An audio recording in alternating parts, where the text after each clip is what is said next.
आज उपमुख्यमंत्री एकनाथ शिंदेंच्या सोलापूर जिल्ह्यामध्ये 3 ठिकाणी सभा होणार आहेत। दरम्यान भाजपनं ठाण्यानंतर सोलापूर जिल्ह्यामध्ये शिंदे सेनेला अडचणीत आणण्याचं काम केलंय। त्यामुळे आजच्या सभेमध्ये एकनाथ शिंदे आज काय बोलणार याकडे सगळ्यांचंच लक्ष लागलंय। सोलापूर जिल्ह्यातील अक्कलकोट, सांगोला, करमाळा आणि मोहोळ या 4 ठिकाणी शिंदे सेनेविरोधात भाजप ताकदीनं मैदानात उतरले।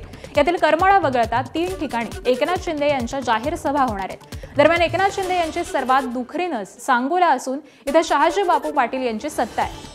शिंदेंच्या शहाजी बापू पाटलांना हरवण्यासाठी भाजपनं शेतकरी कामगार पक्षाशी आणि अजितदादांचे निकटवर्तीय माजी आमदार दीपक आबा साळुंखे यांच्याशी आघाडी केली आहे। तसंच सोलापूरचे पालकमंत्री जयकुमार गोरे यांनी सांगोला, अक्कलकोट, मोहोळ आणि करमाळा या 4ही ठिकाणी स्वतंत्र पॅनल उभं करत शिंदे सेनेला अडचणीत आणलंय। त्यामुळे आजच्या सभेमध्ये एकनाथ शिंदे यांच्या निशाण्यावरती कोण असणार हे पाहणं महत्त्वाचं ठरणार आहे। राज्यातील महायुतीमधील मतभेद लपून राहिलेले नाहीयेत। 4 दिवसांपूर्वी झालेल्या मंत्रिमंडळ बैठकीमध्ये भाजप शिवसेनेतील वाद समोर आला। तेव्हापासूनच पाटणा असो किंवा मुंबई, जेव्हा जेव्हा मुख्यमंत्री देवेंद्र फडणवीस आणि उपमुख्यमंत्री एकनाथ शिंदे समोरासमोर आले तेव्हा दोघांमध्ये तणाव आणि अबोला पाहायला मिळाला। त्याचाच पुढचा अंक काल मुंबईमध्ये सर्वांनीच पाहिला। अमृता फडणवीसांच्या दिव्याज फाउंडेशननं आयोजित केलेल्या कार्यक्रमाला मुख्यमंत्री फडणवीसांसह एकनाथ शिंदेंनी देखील हजेरी लावलेली होती। मात्र इथेही या दोघांमध्ये विसंवाद अबोला हा कायम असल्याचं पाहायला मिळालं। शिंदे स्टेजवरून उतरत असताना फडणवीस उभे राहिले, पण शिंदेंनी त्यांच्याकडे बघणंही टाळलं। एरवी शेजारी बसणाऱ्या या दोन्ही नेत्यांमध्ये तर 2 खुर्च्यांचं अंतर पाहायला मिळालं। दरम्यान शिंदे आणि फडणवीसांच्या खुर्चीतील अंतरावरती मुख्यमंत्री कार्यालयाकडून स्पष्टीकरण देण्यात आलं। या कार्यक्रमामध्ये मुख्यमंत्री आणि उपमुख्यमंत्र्यांच्या खुर्च्यांमध्ये मुकेश अंबानी आणि नीता अंबानींची खुर्ची ठेवण्यात आली होती। त्यावरती तशी नावं देखील लिहिण्यात आलेली होती। त्यामुळे दोन्ही नेत्यांमध्ये कोणताही दुरावा नाही असं स्पष्टीकरण मुख्यमंत्री कार्यालयाकडून देण्यात आलंय।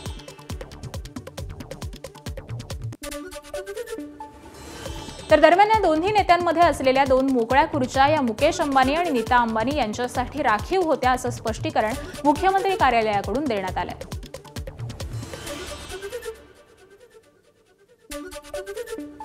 या कार्यक्रमावेळी बोलताना उपमुख्यमंत्री एकनाथ शिंदेंनी जोरदार फटकेबाजी देखील केली आहे। आपण पाहूया। अमृता वहिनींनी एक आगळा वेगळा कार्यक्रम आयोजित करून खऱ्या अर्थाने देशभक्ती, राष्ट्रभक्ती काय आहे हे या ठिकाणी आपल्याला दाखवून देण्याचा प्रयत्न केलेला आहे। मी त्यांचं मनापासून अभिनंदन करतो, त्यांना शुभेच्छा देतो। मुख्यमंत्री इकडे आहेत, पण त्यांच्या घरच्या होम मिनिस्टर अमृता वहिनीच आहेत, बरोबर आहे ना? आणि देवेंद्रजी मुख्यमंत्री आहेत, होम मिनिस्टर आहेत, परंतु घरी अमृता वहिनीच होम मिनिस्टर आहेत। हे देवेंद्रजी नाकारू शकत नाहीत। यवतमाळच्या पालकमंत्री संजय राठोड यांच्यावरती ठाकरेंच्या शिवसेनेचे खासदार संजय देशमुखांनी जोरदार हल्लाबोल केलाय। उमेदवारांचं नामांकन मागे घेण्यासाठी 5 ते 10 लाख रुपयांचं आमिष दाखवलं जात असल्याचा आरोप हा त्यांनी केलेला आहे। भ्रष्टाचाराच्या पैशानं गरीब सामान्यांना विकत घेण्याचं काम पालकमंत्री करत असल्याची टीका देखील त्यांनी केली आहे। विकासाच्या नावाने या ठिकाणी बोंबाबोंब झाली, अनेक पैशाचं नाटक या ठिकाणी होणार आहे। हरामाचे पैसे याच्याजवळ आहे, याच्याजवळ घामाचे पैसे नाही। यांनी जे पैसा कमावलेला आहे त्या ऐवज या ठिकाणी पैसा कमावलेला आहे, हे तुमच्या आमच्या सर्वांच्या या ठिकाणी लक्षात आहे। मंत्री जयकुमार गोरे यांनी रोहित पवारांना टोला लगावलाय। ट्विटर आणि चॅनलवरती पक्ष चालत नाही, पक्ष चालवायचा लोकांमध्ये जावं लागतं, त्यांचा विश्वास जिंकावा लागतो अशी टीका मंत्री जयकुमार गोरे यांनी केली आहे। पश्चिम महाराष्ट्रात अनेक ठिकाणी यांच्या चिन्हावरती उमेदवार नाही, ते त्यांनी पाहावं असा सल्ला देखील गोरे यांनी रोहित पवार यांना दिला। माझं रोहित पवारांना विनंती आहे, आव्हान पण आहे, पवार साहेब ट्विटरवर आणि चॅनलवर पक्ष चालत नाही, पक्ष चालवायला लोकांच्यात जायला लागतं, लोकांच्यात जाऊन लोकांचा विश्वास जिंकायला लागतो। सोलापूर, सातारा असे अनेक जिल्हे आहेत की तिथे एकही नगरपालिका यांच्या चिन्हावर लढवली जात नाही, आपण ते पहा ना। सांगली तासगाव नगरपालिकेसाठी वंचित बहुजन आघाडी आणि स्वाभिमानी विकास आघाडी एकत्र आली आहे। वंचितचे नेते सुजात आंबेडकर आणि माजी खासदार संजय काका पाटील यांच्या उपस्थितीमध्ये तासगाव आघाडीच्या उमेदवाराच्या प्रचाराचा जोरदार शुभारंभ करण्यात आला। यावेळी आयोजित जाहीर सभेला सुजात आंबेडकर आणि संजय काका पाटील यांनी संबोधित केलं।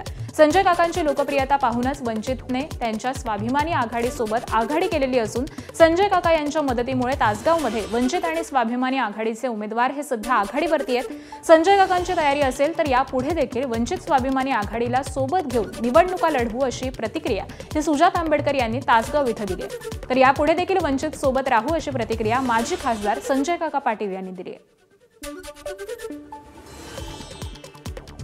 आज तासगाव इथे वंचित बहुजन आघाडी आणि तसेच स्वाभिमानी विकास आघाडी या दोन्ही आघाड्यांचा एक जो पॅनल आहे त्याच्या प्रचारासाठी इथे उपस्थित राहिले। संजय काका पाटील यांचं जे काम आहे त्या कामाच्या मागे आणि त्यांच्या विकास कामाच्या मागे खूप मोठा असा लोकांचा ओढ आहे। त्यांच्याबरोबर आता वंचित बहुजन आघाडीची भर पडलेली आहे।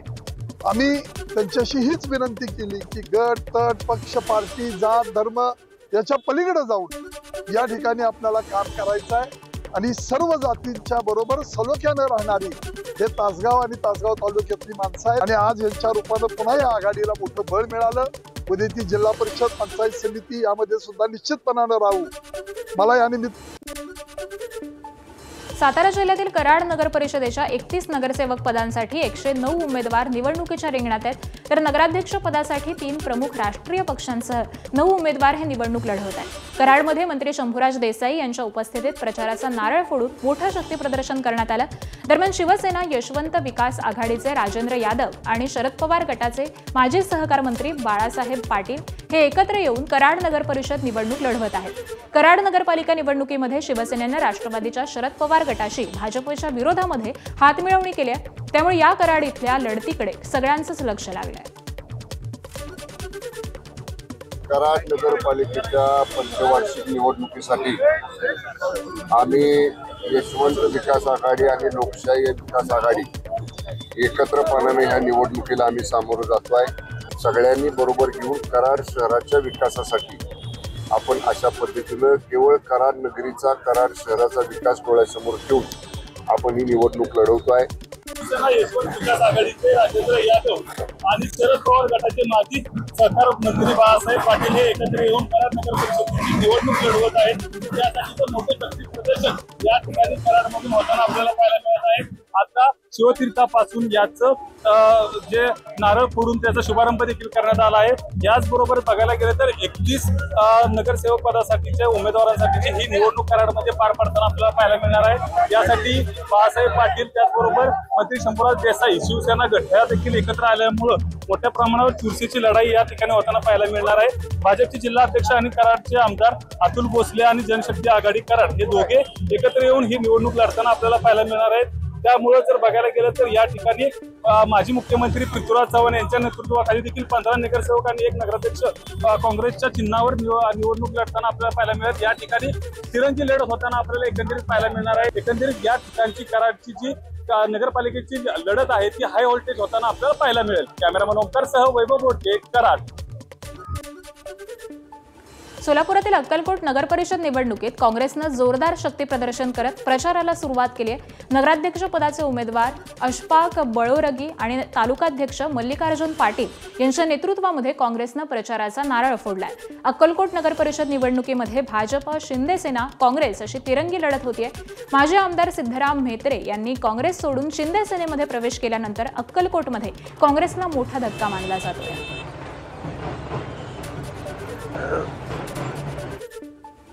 नाशिकमध्ये मनसे आणि ठाकरेंच्या शिवसेनेचे इच्छुक उमेदवार घरोघरी जाऊन मतदार याद्यांचा रियालिटी चेक करतायत। मतदार यादीतील घोळ समोर आणण्यासाठी इच्छुक उमेदवारच पुढे सरसावलेले पाहायला मिळत आहेत। नाशिक महापालिका निवडणुकीच्या प्रारूप मतदार याद्या या प्रसिद्ध करण्यात आलेल्या असून यामध्ये अनेक चुका आहेत। काहींची दुबार नावं आहेत तर काहींच्या नावामध्ये आणि पत्त्यात चुका आहेत, तर काहींची नावच गायब झालेली आहेत। त्यामुळे मतदार यादीतील घोळ समोर आणण्यासाठी इच्छुक उमेदवार मतदारांच्या भेटी घेऊन मतदार याद्या या चेक करतात। त्याचबरोबर भागामध्ये होर्डिंग लावून जनजागृतीही करण्यात येते। या मोहिमेला मतदारांकडून देखील उत्स्फूर्त प्रतिसाद दिला जात असून स्वतःहून मतदार ही आपली गाऱ्हाणी समोर मांडतायत। मोठ्या मुलाच्या विषयच येत नाही, बरं नसते काय म्हणलं काय ते पण ती माझ्या असताना आणि एकदा आले मग एकदा मग गेलं कुठे हा एक प्रश्न आहे. एकदा मतदान केले ते एकदा केले मग ते गेलं कुठे मग असं जरी काय तुम्ही कुठल्या निवडणुकीमध्ये मतदान केलं विधानसभा किंवा लोकसभा असेल ते आम्ही सोडून दिलं येत नाही म्हटलं.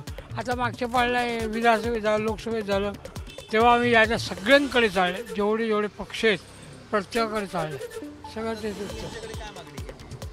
मिळालं हे माझं औषध मिळालं तर ठीक आहे नाही मिळालं तर जाऊ द्या. मतदानामध्ये माझं आहे नाव पण डबल नाव केलेलं आहे. एक मार्था जोसेफ बागुल केलेले आणि एका ठिकाणी मार्था लिओ बागुल केलेले. लिओ हे नाव माझ्या वडिलांचं आहे आणि जोसेफ हे माझ्या नवऱ्याचं नाव आहे. म्हणजे हे आमचं लग्नापासूनच हे केलेलं आहे असं नाही का लग्नाच्या अगोदरचं मतदानाचं पण लग्न झालेलं तसं जोसेफच आहे नाव. मतदार यादीमध्ये अनेक त्रुटी आढळून आलेल्या आहेत. अनेकांची नावं गहाळ झालेली आहेत. काहींची नावं दुबार आहेत तर काहींची नावं ही स्थलांतरित दाखवली जाते. त्यामुळे महाराष्ट्र नवनिर्माण सेना आणि ठाकरेंच्या शिवसेनेचे स्थानिक जे उमेदवार आहेत ज्या ज्या प्रभागामधनं ज्यांना निवडणूक लढवायची आहे असे उमेदवार आता रस्त्यावर आलेले आहेत आणि त्यांच्या माध्यमातून त्यांच्या प्रभागामध्ये जनजागृती केली जाते. काय करताय तुम्ही? किती घरं शोधून झाली? आता आमचे जवळजवळ आता आम्ही ओव्हरऑल डेटा काढला तर 7,000 ते 7,500 आहेत. जो आता यादीप्रमाणे ॲक्च्युअल घरं आम्ही आता 200 ते 250 घरं आमचे झालेले ऑलरेडी बघून झालेले आहे. आणि याच्यामध्ये असं आम्ही एक बॅनर पण लावलेला आहे जेणेकरून पब्लिक आम्हाला संपर्क करेल की आमचे दुबार मतदान आहे. टॅबमध्ये नेमकं तुम्ही काय याच्यामध्ये दुबार मतदान किती आहे ही टोटल माझ्याकडे पूर्ण यादी आहे. यामध्ये आमच्या पक्षानेच आम्हाला दिलेले आहे सर्व डेटा. याच्यामध्ये 2 स्टार म्हणजे दुबार मतदान आणि हे तिथे जाऊन आम्ही जर चेक केलं तर खरोखर एका दुसऱ्या प्रभागामध्ये सेम माणूस मतदान करतो आणि इथे माणूस मतदान करतो. ते हे सगळं ऑल घोटाळा आहे. मतदार यादीचा पूर्णपणे घोटाळा आहे हा. यादीमध्ये प्रारूप यादी आत्ता आलेली आहे. या यादीमध्ये आम्ही दुबार नावाची तपासणी केली. त्यामध्ये काही दुसऱ्या प्रभागातले नावं ह्या यादीमध्ये प्रभाग 20 मध्ये टाकले गेले आहेत. प्रभाग 20चे नावं जे आहेत ती जर समजा आपण समजलं बॉर्डरमधले नावं जाऊ शकताय तर डायरेक्ट दुसऱ्या प्रभागात कसे काय गेले. काही नावं 19 प्रभागात गेलेले म्हणजे मोठी अफरातफरी आहे. त्यामध्ये आता हे जी दुबार नावं आहेत ही जर ग्रामीणमधले असतील तर येता ग्रामपंचायतची झडपीची जे मतदान इलेक्शन लागलेले ते त्या ठिकाणी जर मतदान करतील आणि नंतर परत महापालिकेची निवडणूक आल्यावर पण मतदान करतील. 2017च्या निवडणुकीमध्ये प्रभाग 18 मध्ये मतदान केलं होतं. तुम्ही राहतात प्रभाग 20 मध्ये. तुम्ही तसं ॲप्लिकेशन दिलं? हो दिलं होतं मी. ॲड्रेस चेंज म्हणून मी ॲप्लिकेशन पण दिलं होतं. 7 नंबरचा फॉर्म असतो निवडणूक आयोगाचा तो भरलेला आहे मी. त्याच्यावर अपडेट पण केलेले आहे माझे डॉक्युमेंट. तरी कुठल्या प्रकारे अजून आलेले नाही आहे. आता जी यादी आलेली आहे त्यात जर आलं तर वेल अँड गुड. काही दुबार नावं निवडणूक आयोगाने दाखवली आहेत पण ती खरोखर दुबार आहेत का हे देखील तपासण्याचं काम आता पक्ष पातळीवर प्रत्येक प्रभागामध्ये केलं जात आहे. कॅमेरामन किरण कटारेसह मुकुल कुलकर्णी, एबीपी माझा, नाशिक. मतचोरीच्या मुद्द्यावरून ठाकरे सेना आणि शिंदेंच्या शिवसेनेत जुंपले. उद्धव ठाकरेंच्या शिवसेनेचे आमदार महेश सावंत यांनी एकनाथ शिंदेंच्या शिवसेनेचे नेते सदा सरवणकर यांच्यावरती बोगस मतदानाचा आरोप केला. सदा सरवणकर यांचे जावई पनवेल इथे राहतात तरी त्यांचं नाव प्रभादेवीत आहे. त्यांच्या आईचंही नाव आहे. समाधान सरवणकर उभे राहणार यामुळे मतचोरीसाठी यादीत नावं टाकली आहेत का असा प्रश्न त्यांनी भाजपला विचारलाय. या आरोपांना माजी नगरसेवक समाधान सरवणकरांनी प्रत्युत्तर दिलंय. निवडणूक आयोग काय ते बघेल असं म्हणत सरवणकर यांनी प्रत्युत्तर दिलंय. माननीय आमदार सदा सरवणकर यांचे जावई मला माझ्या म्हणण्याप्रमाणे पनवेलला राहतात आणि मला माहिती आहे ते कुठे राहतात. ते पनवेलला मी गेलेलो आहे त्यांच्याकडे. त्यांचं नाव आमच्या प्रभादेवीच्या यादीत आला. आता आम्ही पनवेल त्याच्या आईचं नाव आमच्या प्रभादेवी यादीत आला. म्हणजे हा काय समाधान उभा राहणार म्हणून इथे नाव नोंदवले का? आणि आता आम्ही पनवेलला सुद्धा चौकशी करणार आहोत की त्याचं नाव त्या महानगरपालिकेत आहे की नाही. असलम शेख यांनी कायमस्वरूपी तिकडच्या लोकांना मालाडमध्ये घरं दिली. ती घरं देऊन देखील आज त्या मतदार यादीमध्ये या सर्व लोकांची 800 कुटुंब किमान 1000 ते 1500 मतदारांची त्या परिसरामध्ये अद्यापही नाव आहेत. त्याचा फटका आम्हाला नक्कीच विधानसभेत बसलेला आहे. ही सर्व मतं उभाटाची म्हणजे मिया महेश यांना ही सर्व मतं पडलेली आहेत आणि त्याच्या जीवावरती आज तो आमदार म्हणून झालेला आहे. नवी मुंबईतल्या नेरूळ इथल्या छत्रपती शिवाजी महाराजांच्या पुतळ्याचं उद्घाटन केल्याप्रकरणी अमित ठाकरेंवरती गुन्हा दाखल करण्यात आला होता। त्यांना पोलीस ठाण्यामध्ये हजर राहण्याची नोटीसही नेरूळ पोलिसांनी बजावलेली होती। त्यानंतर आज अमित ठाकरे नेरूळ पोलीस ठाण्यात हजर राहणार आहेत। त्याआधी सकाळी 11 वाजता अमित ठाकरे छत्रपती शिवाजी महाराजांच्या पुतळ्याला अभिवादन करणार आहेत आणि त्यानंतर दुपारी 12 वाजता नेरूळ पोलीस स्टेशनमध्ये हजर होणार असल्याची माहिती मिळते। दरम्यान 4 महिन्यांपासून रखडलेल्या शिवरायांच्या पुतळ्याचं शुक्रवारी मंत्री गणेश नाईक यांच्या हस्ते उद्घाटन करण्यात आलं। अमित ठाकरे यांच्यावरील गुन्हा मागे घ्यावा अशी विनंती देखील मंत्री गणेश नाईक यांनी पोलीस आयुक्तांकडे केली होती। बांगलादेशी आणि रोहिंग्यांची मुंबईत मोठ्या प्रमाणात घुसखोरी होत असून या विरोधामध्ये लढा आता अधिक तीव्र होताना दिसतोय।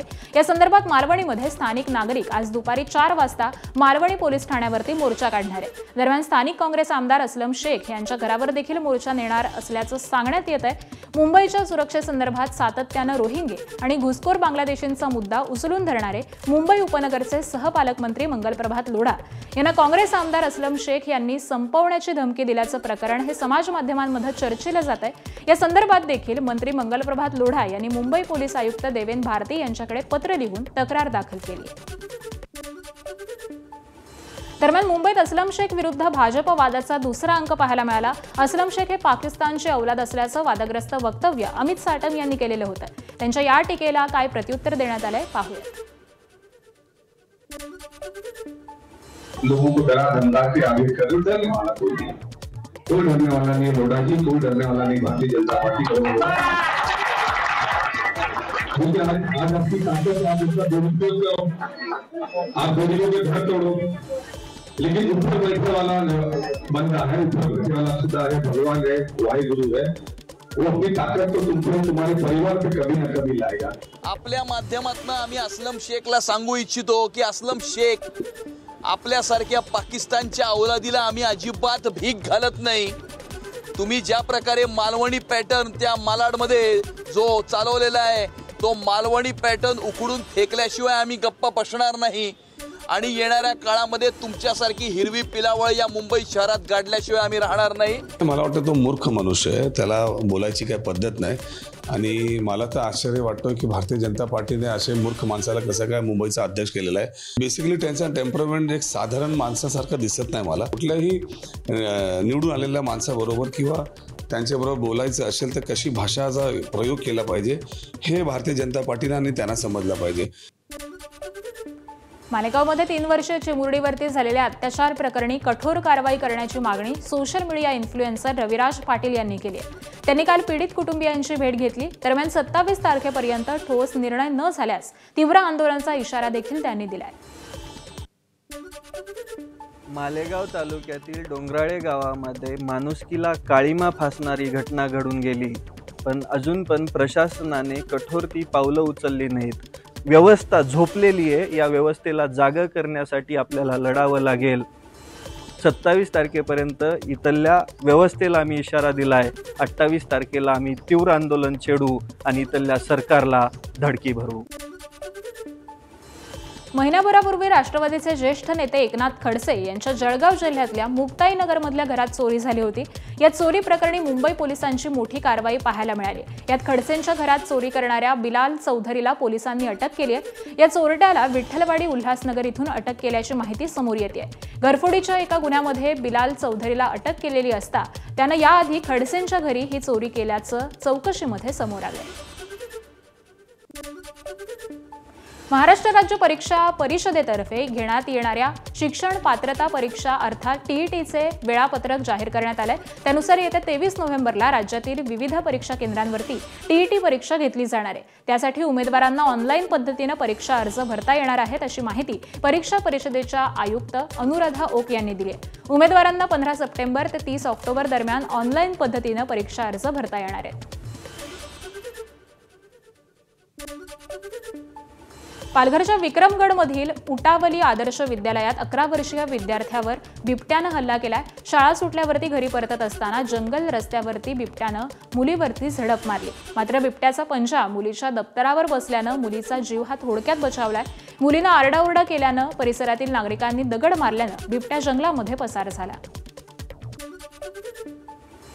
आम्ही लोक फंक्शन होतं आणि माझा जे जोडी होता ना तो तिथून जात होता, तर त्यांनी खरडलं तर त्यांनी बघलं, त्याला वाटलं का कुत्रा आहे, तर जिथं निघला आम्ही इकडूनच थांबलो आणि तिथून आलेला तिथं, तर तिथे जाऊन खिचवलेला तिथे, तर इकडे झाला लगेच आम्ही पळायला गेलो, तो माझ्या उघड टाकला आणि हातावर डोक्या भरल्या, होतं ना त्यांनी दगडा टाकल्या, मग आम्ही आरडाओरड केली, माणसं आली ना म्हणजे त्या गाडा घेतला. आमच्याकडे मयंक विष्णू कुवरा नावाचा पेशंट आला, 11 वर्षाचा मुलगा आहे.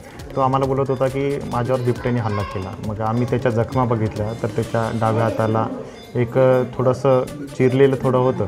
आपण त्याला एक टाका घेतला आणि त्याला विचारलं की काय झालं, तर तो बोलला की माझ्यावर बिबट्याने हल्ला केला. पुण्यातील खेडमधील निमगावातील भोंडवे वस्तीत शाळकरी मुलीवरती बिबट्यानं हल्ला केलाय. बिबट्याच्या हल्ल्यामध्ये मुलगी गंभीर जखमी झाली आहे. शिकारीच्या शोधात दबा धरून बसलेल्या बिबट्यानं हा हल्ला केलाय. दिल्लीतील जवाहरलाल नेहरू विद्यापीठ पुन्हा एकदा चर्चेत आलंय. काही डाव्या विचारसरणीच्या विद्यार्थ्यांनी गुंडगिरी केल्याचा व्हिडिओ व्हायरल होतोय. डाव्या विचारसरणीच्या समर्थकांनी गोंधळ घालून तोडफोड देखील केल्याचं समोर आलंय. दिल्ली आणि जवळपास शहरातील प्रदूषण प्रचंड वाढलंय. लागोपाठ 8व्या दिवशी AQIचा स्तर हा 400च्या पार गेलाय. यामुळे कमिशन फॉर एअर क्वालिटी मॅनेजमेंटनं ग्रेडेड रिस्पॉन्स ॲक्शन प्लॅनमध्ये बदल केलेला आहे. स्टेज 2चे अनेक नियम आता स्टेज 1 मध्ये लागू होतील. सार्वजनिक परिवहन सेवेमध्ये वाढ, CNG आणि इलेक्ट्रिक बस आणि मेट्रो प्रवासामध्ये वाढ करणं, TV, रेडिओ आणि वृत्तपत्रांद्वारे प्रदूषण संबंधी अलर्ट दिला जाईल. ट्रॅफिकवर नियंत्रण मिळवण्यासाठी अतिरिक्त कर्मचारी देखील तैनात केले जातील. डिझेल जनरेटरचा उपयोग टाळण्यासाठी वीज पुरवठा खंडित केला जाणार नाहीये. अयोध्येतील राम मंदिरात 25 नोव्हेंबरला भाविकांना प्रवेश बंदी असेल, तर 26 नोव्हेंबरला फक्त सामान्य भाविकांना दर्शन दिलं जाईल. बाकी सर्व VIP पासेसवरती बंदी असेल. 25 नोव्हेंबरला मंदिरामध्ये ध्वजारोहण सोहळ्यानिमित्त पंतप्रधान मोदी कार्यक्रमामध्ये सहभागी होणार आहेत. यावेळी मंदिर प्रशासनाकडून हा निर्णय घेण्यात आलाय. तसंच गर्दी नियंत्रणात आणण्यासाठी मंदिर 15 ते 16 तास खुलं राहण्याचीही शक्यता आहे. भारतीय वंशाचे न्यूयॉर्कचे नवनिर्वाचित महापौर जोहरान ममदान आणि त्यांचे विरोधक अमेरिकेचे राष्ट्राध्यक्ष डोनाल्ड ट्रम्प यांच्यामध्ये व्हाईट हाऊसमध्ये भेट झाली. यावेळी लोकशाहीत विरोधक आणि सत्ताधाऱ्यांमध्ये कसे संबंध असले पाहिजे या संदर्भामध्ये ट्रम्प यांना पत्रकारांनी प्रश्नही विचारले. ॲपल कंपनीनं आयफोन युजर्ससाठी डिव्हाइस प्रोटेक्शन प्रोग्राम अपडेट केला. या नव्या ॲपल केअर प्लस प्लॅनमध्ये आयफोन चोरीला गेल्यास किंवा हरवल्यास कंपनी नवीन आयफोन देणार आहे. त्यामुळे आता आयफोनची सुरक्षितता युजर्सला मिळणार आहे. या प्लॅनसाठी ग्राहकांना महिना आणि वार्षिक पेमेंट ऑप्शन मिळणार आहे. ग्राहकांनी या प्लॅन्स घेतल्यास त्यांना फोनची सेफ्टीही मिळणार आहे. म्हणजे प्लॅन घेतल्यानंतर आयफोन चोरीला गेला किंवा हरवला, कंपनी ग्राहकाला नवा कोरा आयफोन देणार आहे. या प्लॅनमध्ये फोनची रिपेअरिंग, 24 तास बॅटरी सर्व्हिस आणि प्रायोरिटी सपोर्टही मिळणार आहे. ॲपलनं या प्लॅन्सला खरेदी आणि मॅनेज करणं देखील सोपं केलेलं आहे. अभिनेता सुनील शेट्टी आणि वेस्टर्न नेव्हल कमांडचे प्रमुख व्हाईट ॲडमिरल कृष्णा स्वामीनाथन यांनी WANC नेव्ही हाफ मॅरेथॉनला हिरवा झेंडा दाखवलाय. मुंबईमध्ये मॅरेथॉनचं आयोजन करण्यात आलंय. ABP माझा, उघडा डोळे बघा नीट.